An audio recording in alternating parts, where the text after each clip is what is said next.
ವೀಕ್ಷಕರೇ ನಮಸ್ಕಾರ. Jeet media network YouTube ವಾಹಿನಿಯ ವಿಶೇಷ ವಿಡಿಯೋ ನೋಡೋದಕ್ಕೆ ನಿಮಗೆಲ್ಲ ಸ್ವಾಗತ. ನವರಾತ್ರಿಯ 5ನೇ ದಿನ ಸ್ಕಂದ ಮಾತೆಗೆ ಈ ಸಿಹಿ ಪದಾರ್ಥವನ್ನ ನೈವೇದ್ಯ ಮಾಡಿ. ನಿಮ್ಮ ಕಷ್ಟಗಳೆಲ್ಲ ಮಂಜಿನಂತೆ ಕರಗುತ್ತವೆ ಅನ್ನೋ ರಹಸ್ಯದ ಮಾಹಿತಿಯನ್ನ ಈ ವಿಡಿಯೋದಲ್ಲಿ ನಾನು ನಿಮಗೆ ತಿಳಿಸ್ಕೊಡ್ತೀನಿ. ಹಾಗೇನೆ ಈ ವಿಡಿಯೋಗೆ ಈಗಲೇ ಒಂದು ಲೈಕ್ ಕೊಟ್ಟು ವಿಡಿಯೋದ ಕೆಳಗಡೆ ಜೈ ದುರ್ಗಾಮ ಅಂತ ಕಮೆಂಟ್ ಮಾಡೋದಕ್ಕೆ ಮರಿಬೇಡಿ. ಈ ವಿಡಿಯೋನ ಸ್ಕಿಪ್ ಮಾಡದೆ ಕೊನೆ ತನಕ ನೋಡಿ. ಅಲ್ಲದೆ ವಿಡಿಯೋದ ಕೆಳಗಡೆ ಇರುವಂತಹ ಜಾಯಿನ್ ಬಟನ್ ಒತ್ತಿ, ಆಗ ನೀವು ಜೀತ್ ಮೀಡಿಯಾ ಚಾನೆಲ್ ಮೆಂಬರ್ ಆಗ್ತೀರಾ. ಆಗ ನೀವು ಜೀತ್ ಮೀಡಿಯಾದಲ್ಲಿ ಮೆಂಬರ್ಗಳಿಗಿರುವಂತಹ ವಿಶೇಷ ವಿಡಿಯೋ ಹಾಗೂ ಲೈವ್ ನೋಡಬಹುದು. ಶಾರದೀಯ ನವರಾತ್ರಿಯ 5ನೇ ದಿನ. ಈ ದಿನದಂದು ದುರ್ಗಾದೇವಿಯ 5ನೇ ಅವತಾರವಾದ ಸ್ಕಂದಮಾತಾ ದೇವಿಯನ್ನು ವಿಶೇಷವಾಗಿ ಪೂಜಿಸಲಾಗುತ್ತೆ. ದೇವಿಯ ಈ ರೂಪ ಆರಾಧಿಸೋದ್ರಿಂದ ದೇವಿಯ ಆಶೀರ್ವಾದ ಸದಾ ನಮ್ಮ ಜೊತೆಗಿರುತ್ತೆ ಅನ್ನೋ ನಂಬಿಕೆ ಭಕ್ತರಿಗಿದೆ. ಅಲ್ಲದೆ ದೇವಿಯನ್ನ ಶ್ರದ್ಧೆ ಭಕ್ತಿಯಿಂದ ಪೂಜಿಸಿದ್ರೆ ಮೋಕ್ಷದ ಮಾರ್ಗ ಪ್ರಾಪ್ತಿಯಾಗುತ್ತೆ ಅಂತ ಕೂಡ ಹೇಳಲಾಗುತ್ತೆ. ಸ್ಕಂದ ಎಂದರೆ ಕಾರ್ತಿಕೇಯ.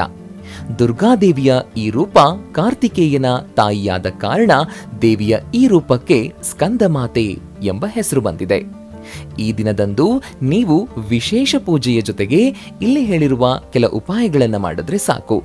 ನಿಮ್ಮ ಜೀವನದಲ್ಲಿರುವಂತಹ ಎಲ್ಲ ಕಷ್ಟಗಳನ್ನ ತಾಯಿ ಸ್ಕಂದಮಾತೆ ತನ್ನದೇ ಮಗುವಿನ ಕಷ್ಟವನ್ನ ದೂರ ಮಾಡುವಂತೆ ದೂರ ಮಾಡ್ತಾಳೆ ಅನ್ನೋ ನಂಬಿಕೆ ಇದೆ. ಹಾಗಾದ್ರೆ ಆ ಉಪಾಯಗಳು ಏನೇನು ಅನ್ನೋದನ್ನ ಒಂದೊಂದಾಗಿ ತಿಳ್ಕೊಳ್ಳೋಣ. ಅದಕ್ಕೂ ಮುನ್ನ ಈ ವಿಡಿಯೋನ ಸ್ಕಿಪ್ ಮಾಡದೆ ಕೊನೆ ತನಕ ನೋಡಿ. ತಾಯಿ ಸ್ಕಂದ ಮಾತಾಳು ಸ್ಕಂದಕುಮಾರನಾದ ಭಗವಾನ್ ಕಾರ್ತಿಕೇಯನ ತಾಯಿ. ತಾಯಿಯ ರೂಪದ ಬಗ್ಗೆ ವರ್ಣಿಸುವುದಾದರೆ ಸ್ಕಂದದೇವನು ಸ್ಕಂದಮಾತೆಯ ಮಡಿಲಲ್ಲಿ ಕುಳಿತಿದ್ದಾನೆ. ತಾಯಿ ಸ್ಕಂದಮಾತೆ ಕಮಲದ ಆಸನದ ಮೇಲೆ ಕುಳಿತಿದ್ದಾಳೆ. ಆದ್ದರಿಂದ ಅವಳನ್ನು ಪದ್ಮಾಸನ ದೇವಿ ಅಂತಾನೂ ಕರೆಯಲಾಗುತ್ತೆ. ತಾಯಿ ಸ್ಕಂದಮಾತೆಯನ್ನು ಗೌರಿ, ಮಹೇಶ್ವರಿ, ಪಾರ್ವತಿ ಮತ್ತು ಉಮಾ ಎಂಬ ಹೆಸರಿನಿಂದಲೂ ಕರೆಯಲಾಗುತ್ತೆ. ತಾಯಿಯ ವಾಹನ ಸಿಂಹ. ತಾಯಿಯನ್ನ ಪೂಜಿಸೋದ್ರಿಂದ ಸಂತಾನ ಭಾಗ್ಯ ಪ್ರಾಪ್ತಿಯಾಗುತ್ತೆ ಅನ್ನೋ ನಂಬಿಕೆ ಇದೆ. ದುರ್ಗಾದೇವಿಯ ಸ್ಕಂದಮಾತಾ ರೂಪವನ್ನ ಆರಾಧಿಸಿ.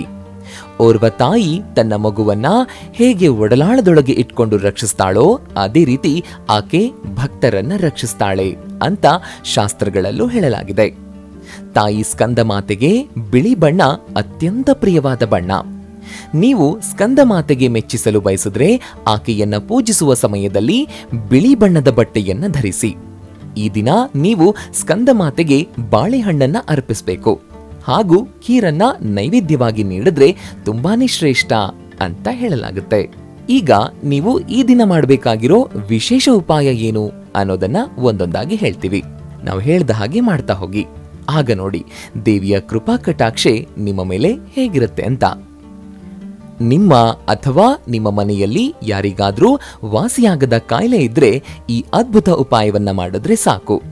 ಈ ಉಪಾಯವನ್ನ ಮಾಡೋದ್ರಿಂದ ಕೇವಲ ಕಾಡುತ್ತಿರುವಂತಹ ಕಾಯಿಲೆ ಮಾಯವಾಗೋದಲ್ಲದೆ ನಿಮ್ಮ ಮಕ್ಕಳಿಗೆ ವಿದ್ಯಾಭ್ಯಾಸದಲ್ಲಿ ಸಮಸ್ಯೆ ಕಾಡ್ತಾ ಇದ್ದಲ್ಲಿ ಹಾಗೂ ಮನೆಯಲ್ಲಿ ಯಾರಿಗಾದ್ರೂ ಸಂತಾನ ಭಾಗ್ಯದ ಚಿಂತೆ ಕಾಡ್ತಾ ಇದ್ದಲ್ಲಿ ಈ ಉಪಾಯವನ್ನ ಮಾಡಿ ನೋಡಿ. ಆಗ ಗೊತ್ತಾಗುತ್ತೆ ತಾಯಿ ಸ್ಕಂದಮಾತೆಗೆ ಪೂಜೆ ಮಾಡೋದ್ರಿಂದ ಆಗುವಂತಹ ಲಾಭಗಳು ಏನೇನು ಅಂತ. ಈ ದಿನದಂದು ನೀವು ಸೂರ್ಯೋದಯಕ್ಕಿಂತ ಮುಂಚೆ ಎದ್ದು ಮನೆಯನ್ನ ಸ್ವಚ್ಛಗೊಳಿಸಿ ಆ ನಂತರ ಸ್ನಾನವನ್ನ ಮಾಡಿ. ಸ್ನಾನ ಮಾಡೋ ಮುನ್ನ ಆ ನೀರಲ್ಲಿ ಕೊಂಚ ಕರ್ಪೂರದ ಪುಡಿಯನ್ನ ಮರಿದೆ ಹಾಕಿ. ಹೀಗೆ ಮಾಡೋದ್ರಿಂದ ಆ ನೀರಿಗೆ ದೈವಿ ಶಕ್ತಿ ಬರುತ್ತೆ. ಸ್ನಾನ ಮಾಡಿದ ನಂತರ ಒಂದು ಮಣ್ಣಿನ ಹಣತೆಯನ್ನ ತಗೊಳ್ಳಿ. ಅದಕ್ಕೆ ತುಪ್ಪವನ್ನ ಹಾಕಿ. ತುಪ್ಪ ಇಲ್ಲ ಅಂತಾದಲ್ಲಿ ಎಣ್ಣೆಯನ್ನ ಹಾಕಿದ್ರೂ ಕೂಡ ಪರವಾಗಿಲ್ಲ. ಆ ನಂತರ ಅದರೊಳಗೆ ಕೊಂಚ ಅಕ್ಕಿ ಇಲ್ಲ ಅಂತಂದ್ರೆ ಸಕ್ಕರೆಯ ಕೆಲ ಕಾಳುಗಳನ್ನ ಹಾಕ್ಬಿಡಿ. ಇಷ್ಟು ಮಾಡಿದ ನಂತರ ನೀವು ಒಂದು ಮಂತ್ರವನ್ನ ಗಟ್ಟಿಯಾಗಿ ಹೇಳಬೇಕು. ಯಾ ದೇವಿ ಸರ್ವಭೂತೇಷು ಮಾ ಸ್ಕಂದಮಾತಾ ಸಂಸ್ಥಿತ ನಮಸ್ತಸ್ಯೈ ನಮಸ್ತಸ್ಯೈ ನಮಸ್ತಸ್ಯೈ ನಮೋ ನಮಃ. ಹ್ರೀಂ ಕ್ಲೀಂ ಸ್ವಾಮಿನ್ಯೈ ನಮಃ. ಸಿಂಹಾಸನಗತಾ ನಿತ್ಯಂ ಪದ್ಮಶ್ರೀ ತಕತದ್ವಯ ಶುಭದಾಸ್ತು ಸದಾ ದೇವಿ ಸ್ಕಂದಮಾತಾ ಯಶಸ್ವಿನಿ. ಓಂ ದೇವಿ ಸ್ಕಂದಮಾತಾಯೈ ನಮಃ. ಈ ಮಂತ್ರವನ್ನ ಪಠಿಸಿದ ನಂತರ ನೀವು ಘಂಟೆಯೊಂದನ್ನ ತಗೊಂಡು ಅದನ್ನ ಬಾರಿಸ್ತಾ ಮನೆಯೊಳಗೆ ಓಡಾಡಿ. ಪ್ರತಿಯೊಂದು ಮೂಲೆಯಲ್ಲೂ ಘಂಟೆ ಪ್ರತಿಧ್ವನಿಸ್ತಾ ಇರಬೇಕು. ಹಾಗೆಯೇ ಘಂಟೆ ಬಾರಿಸ್ತಾ ಇಡೀ ಮನೆಯನ್ನ ಸುತ್ತ ಹಾಕಬೇಕು. ಈ ಉಪಾಯವನ್ನ ನೀವು ಬೆಳಿಗ್ಗೆಯಾದ್ರೂ ಮಾಡಬಹುದು, ಇಲ್ಲ ಸಂಜೆಯಾದ್ರೂ ಮಾಡಬಹುದು.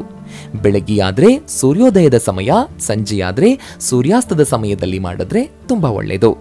ಹಾಗೆಯೇ ಪೂಜೆಯ ಸಮಯದಲ್ಲಿ ನೀವು ಸ್ಕಂದ ಮಾತೆಗೆ ತಪ್ಪದೆ ಗುಲಾಬಿ ಹೂವನ್ನ ಅರ್ಪಿಸಿ. ಇದು ದೇವಿಗೆ ಅಚ್ಚುಮೆಚ್ಚಿನ ಹೂವಾಗಿದೆ. ಹಾಗೆಯೇ ಪೂಜೆಯ ನಂತರ ನಿಮ್ಮ ಮನೆಯ ಮಕ್ಕಳಿಗೆ, ಅಕ್ಕಪಕ್ಕದ ಮಕ್ಕಳಿಗೆ ಏನಾದ್ರೂ ತಿಂಡಿಯನ್ನ ತಿನ್ನೋದಕ್ಕೆ ಕೊಡಿ. ಈ ದಿನ ಮಕ್ಕಳು ನಿಮ್ಮಿಂದ ಎಷ್ಟು ಖುಷಿಯಾಗಿರ್ತಾರೋ ಅಷ್ಟು ದೇವಿ ಕೂಡ ನಿಮ್ಮ ಮೇಲೆ ಆಶೀರ್ವಾದದ ಮಳೆಯನ್ನ ಸುರಿಸ್ತಾಳೆ ಅನ್ನೋ ನಂಬಿಕೆ ಇದೆ. ಇನ್ನೊಂದು ಸರಳ ಅಷ್ಟೇ ಶಕ್ತಿಶಾಲಿಯಾಗಿರುವಂಥ ಉಪಾಯ, ಇದನ್ನ ನೀವು ಮಾಡಲೇಬೇಕು. ನಿಮ್ಮ ಜೀವನದಲ್ಲಿ ಏನಾದ್ರೂ ಕಷ್ಟಗಳು ಸಾಲು ಸಾಲಾಗಿ ಬಂದು ಜೀವಿಸುವುದನ್ನೇ ಹೈರಾಣಾಗಿ ಮಾಡಿಬಿಟ್ಟಿದ್ರೆ, ನವರಾತ್ರಿಯ 5ನೇ ದಿನದಂದು ಸ್ಕಂದ ಮಾತೆಗೆ ಪೂಜೆ ಸಲ್ಲಿಸಿದ ಮೇಲೆ ಒಂದು ಕಪ್ಪು ಡ್ರೈ ಗುಲಾಬ್ ಜಾಮೂನನ್ನ ತಗೊಂಡು ಮನೆಯಲ್ಲಿದ್ದವರಿಗೆಲ್ಲ ಆ ಒಂದು ಗುಲಾಬ್ ಜಾಮೂನನ್ನ ಹಂಚಿಬಿಡಿ. ಇಷ್ಟು ಸರಳವಾದ ಉಪಾಯ ನಿಮಗೆ ಈ ಹಿಂದೆ ಯಾರೂ ಹೇಳಿರ್ಲಿಕ್ಕಿಲ್ಲ, ಮುಂದೆಯೂ ಯಾರೂ ಹೇಳೋದೂ ಇಲ್ಲ. ಆದ್ರೆ ಈ ಉಪಾಯ ಮಾಡೋದ್ರಿಂದ ನಿಮಗೆ ಅದರ ಫಲಿತಾಂಶ ಸಿಗೋದು ಮಾತ್ರ 100ಕ್ಕೆ 100 ಗ್ಯಾರಂಟಿ. ನಿಮ್ಮ ಜೀವನದಲ್ಲಿರುವಂತಹ ಕಷ್ಟಗಳು ನೋಡ್ತಾ ಇದ್ದ ಹಾಗೆ ಶಾಶ್ವತವಾಗಿ ದೂರವಾಗೋದಂತೂ ಸತ್ಯ. ನೀವು ಕೂಡ ನವರಾತ್ರಿಯ ದಿನದಂದು ಮಾಡುವ ಅದ್ಭುತ ಅಷ್ಟೇ ಸರಳವಾದ ಉಪಾಯವನ್ನ ಮಾಡಿ ನೋಡಿ. ಆಗ ನಿಮಗೂ ನಿಮ್ಮ ಜೀವನದಲ್ಲಾಗುವಂತಹ ಬದಲಾವಣೆಗಳೇನೇನು ಅನ್ನೋದು ಒಂದೊಂದಾಗಿ ಅನುಭವ ಆಗ್ತಾ ಹೋಗುತ್ತೆ.